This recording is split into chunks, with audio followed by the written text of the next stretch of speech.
কেন্দ্রগুলো প্রস্তুত করা হয়েছে ভোটারদের জন্য।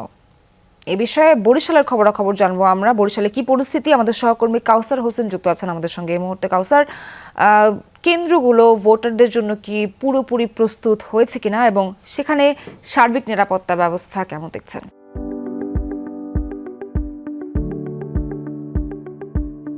আর মাত্র কয়েক ঘন্টা পরেই সেই প্রতীক্ষিত ত্রয়োদশ জাতীয় সংসদ নির্বাচন, এবং এই নির্বাচনকে কেন্দ্র করে বরিশালের যে কেন্দ্রগুলো রয়েছে প্রতিটি কেন্দ্রের যে কার্যক্রম সেটি কিন্তু শেষ হয়েছে এবং ভোটারদের জন্য প্রস্তুত করা হয়েছে। এবং নারী ভোটার, পুরুষ ভোটার যাতে আলাদা আলাদা লাইন দিয়ে কক্ষে ঢুকতে পারে এবং তাদের যে ভোটাধিকার সেটি প্রয়োগ করতে পারে, এর জন্য বিভিন্ন কেন্দ্রে রশি দিয়ে আলাদা করা হয়েছে। এবং এখানকার যারা প্রিজাইডিং কর্মকর্তা রয়েছেন তারা জানিয়েছেন যে নিরাপত্তার দায়িত্বে পুলিশ সদস্য, আনসার সদস্য সহ যারা স্ট্রাইকিং ফোর্স হিসাবে নির্বাচনের দিন কাজ করবে তারাও কিন্তু বিভিন্ন সময় টহল দিয়ে যাচ্ছেন। তবে কেন্দ্রে যারা স্থায়ীভাবে আনসার সদস্য এবং পুলিশ সদস্যরা কাজ করবেন তারা আছেন এবং প্রিজাইডিং কর্মকর্তা জানিয়েছেন যে আমি যে কেন্দ্রটিতে রয়েছি এরই মধ্যে বুথগুলো কার্যক্রম সম্পন্ন হয়েছে, যে কক্ষের মধ্যে গিয়ে ভোট দেওয়া হবে গোপন কক্ষ সেটা রেডি করা হয়েছে। এবং তারা বলছেন যে একেবারেই সকালবেলা তারা